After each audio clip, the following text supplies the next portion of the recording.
ఈరోజు మన ఎడ్లపల్లి గ్రామంలో ఉన్నటువంటి పిఎం శ్రీ ఆలపాటి వెంకటరామయ్య జిల్లా పరిషత్ ఉన్నత పాఠశాల ప్లస్ విద్యార్థులు మరి 9, 8 తరగతి చదువుతున్నటువంటి విద్యార్థులు వొకేషనల్ కోర్సు మాకు అగ్రికల్చరు, ఎలక్ట్రానిక్స్ అట్లాగే ఆటోమోటివ్స్ వృత్తి విద్యా కోర్సులు ఉన్నాయి. ఈ వృత్తి విద్యా కోర్సులో భాగంగా ఈరోజు అగ్రికల్చరల్ వృత్తి విద్యా కోర్సులో భాగంగా మరి మా పాఠశాల విద్యార్థుల్ని మా పాఠశాల ఎదురుగా ఉన్నటువంటి వ్యవసాయ భూమిలో ఈరోజు నాట్లు వేస్తున్నారు. వారి పర్మిషన్తో ఇక్కడ మరి నాట్లు వేసే కార్యక్రమాన్ని చూపించడం, మరి వాళ్ళని ప్రత్యక్షంగా పాల్గొనేటట్లు చేయడం జరుగుతుంది.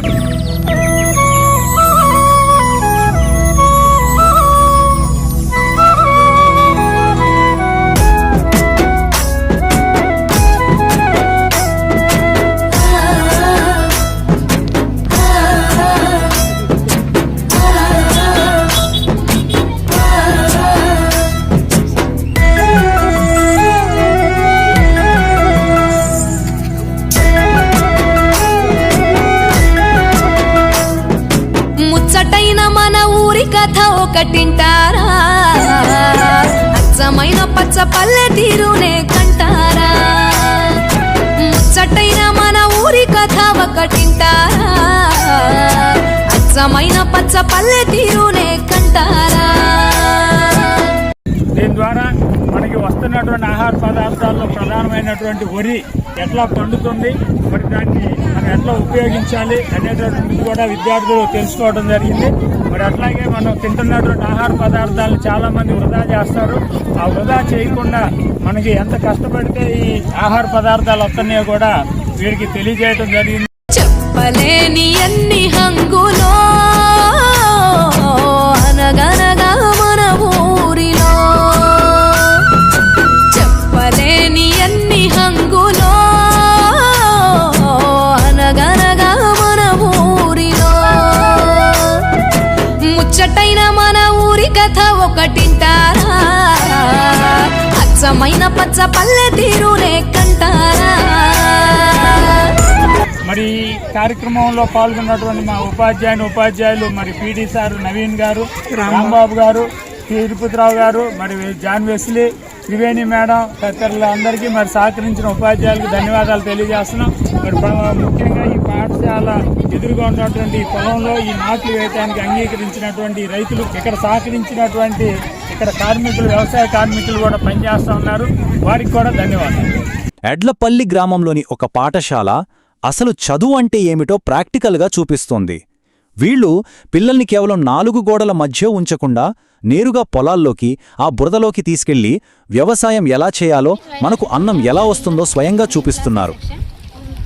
ఇప్పుడు మనము మా స్కూల్లో 3 ట్రేడ్స్ ఉన్నాయి, వొకేషనల్ ట్రేడ్స్. వాటిలో అగ్రికల్చర్ భాగంగా ఇవాళ నాట్లు వేయడానికి వచ్చాము. ఈ కష్టం వెనకాల ఈ అన్నం వెనకాల ఒక్కొక్క మెతుకు వెనకాల చాలా కష్టం ఉంది. ఆ కష్టాన్ని తెలుసుకొని మేము ఎప్పుడు అన్నం వేస్ట్ చేయమని తెలుసుకుంటూ, ఆహారం ఎలా పండుతుందో మన కళ్ళతో మనం చూస్తే మనం దాన్ని తినే విధానంలో నిజంగా మార్పు వస్తుందా? ఆలోచించండి. సూపర్ మార్కెట్లో బియ్యం ప్యాకెట్ కొనడం వేరు, ఆ బియ్యం వెనుక ఎంత కష్టముందో తెలుసుకోవడం వేరు, అవునా? నాట్లు నాటుతున్నా, మాకు అన్నం తినేటప్పుడు విలువ తెలియదు. ఇప్పుడు పనులు చేస్తుంటే మాకు విలువ తెలుస్తుంది. అన్నం ఎంత కష్టపడి వస్తుందో, రైతులు ఎంత కష్టపడుతున్నారు. ఏ Hemalakshmi, I'm studying 9th standard. నేను ఈరోజు మా స్కూల్ ఎదురున్న పొలంలోకి వచ్చాను. నాట్లు ఎలా తెలుసుకున్నాము. నాటులు పిఎం శ్రీ ఆలపాటి వెంకటరామయ్య జిల్లా పరిషత్ హైస్కూల్లో ఎడ్యుకేషన్ చాలా ప్రాక్టికల్గా ఉంటుంది. తరగతి పిల్లలకి వాళ్ళు అగ్రికల్చర్, ఎలక్ట్రానిక్స్ అలాగే ఆటోమోటివ్స్ లాంటి కోర్సులను అందిస్తున్నారు. నిజంగా చెప్పాలంటే ఇలాంటి స్కిల్స్ చిన్న వయసులోనే నేర్పించడం అనేది చాలా గొప్ప విషయం. కానీ ఈరోజు మన ఫోకస్ అంతా వాళ్ళ అగ్రికల్చర్ ప్రోగ్రామ్ మీదే. ఎందుకంటే వాళ్ళు కేవలం బోర్డు మీద వ్యవసాయం గురించి పాఠాలు చెప్పి వదిలేయట్లేదు. పొలంలో నారు వేయడానికి వచ్చాము. రైతులు బాగా కష్టపడుతున్నారు. రైతులతో పాటు మేము కూడా కాసేపు నారులు వేసాము. రైతులు చాలా కష్టపడుతున్నారు. రైతులు కష్టం చేసుకొని ఇంకా అందరూ అన్నం వేస్ట్ చేయకుండా చూడాలని అందరికీ చెప్తాము. మేము కూడా చేస్తాము. జై జవాన్ జై కిసాన్. ఒక్కసారి ఊహించుకోండి, క్లాస్ రూమ్ నుంచి బయటికి వచ్చి రోడ్డు దాటి ఎదురుగా ఉన్న వ్యవసాయ భూమిలోకి పిల్లలు వెళ్లడం. స్థానిక రైతుల అనుమతి తీసుకుని ఆ పచ్చని పొలంలోకి దిగి మోకాల్లోతు బురదలో స్వయంగా వరి నాట్లు వెయ్యడం. ఎప్పుడూ సిమెంట్ నేల మీద తిరిగే పిల్లలు మొదటిసారి ఆ బురదలో కాలు పెట్టినప్పుడు ఆ ఫీలింగ్ ఎలా ఉంటుందో కదా, అదొక సరికొత్త ప్రపంచం. ఇది కేవలం ఒక పాఠం కాదు, వాళ్ళు నేరుగా ప్రకృతితో కనెక్ట్ అవుతున్నారు. అయితే ఇలా పొలంలోకి దిగడం వెనుక ఒక బలమైన ఉద్దేశ్యముంది.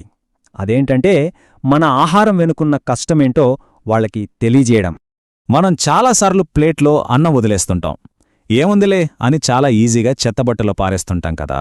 కాని ఆ ఒక్క మెతుకు వెనుక ఎంత కష్టముందో తెలుసా? గంటల తరబడి వంగి ఆ బురదలో నిలబడి ఒక్కో నారమొక్క నాటడమంటే మాటలు కాదు. నడుము నొప్పి పుట్టినా లెక్క చేయకుండా రైతులు రక్తాన్ని చెమటగా మార్చి చిందిస్తేనే ఆ పంట మన ఇంటికి చేరుకుంటుంది. ఈ కష్టాన్ని పిల్లలు వాళ్ళ సొంత చేతులతో అనుభవిస్తే తప్ప ఆ రెండు పరిస్థితుల మధ్య ఉన్న తేడా వాళ్ళకు అర్థం కాదు. సమాజంలో ఇలాంటి ఒక మంచి మార్పు తీసుకురావాలంటే అందరి సహకారం కావాలి కదా. ఇక స్థానిక రైతులు తమ భూమిని ఇలా పిల్లల కోసం ఇవ్వడం నిజంగా వాళ్ల విశాల హృదయానికి నిదర్శనం. అంతేకాదు, అక్కడ పనిచేసే వ్యవసాయ కార్మికులు కూడా పిల్లలకి గెస్ట్ టీచర్స్లాగా మారిపోయి వాళ్ల అనుభవాన్ని, స్కిల్స్ని పంచుకున్నారు.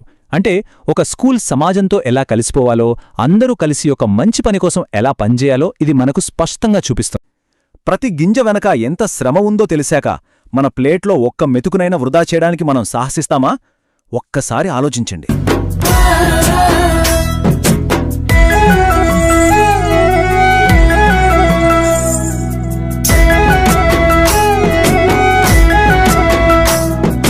ముచ్చటైన మన ఊరి కథ ఒకటింటారా, అచ్చమైన పచ్చ పల్లె తీరునే కంటారా.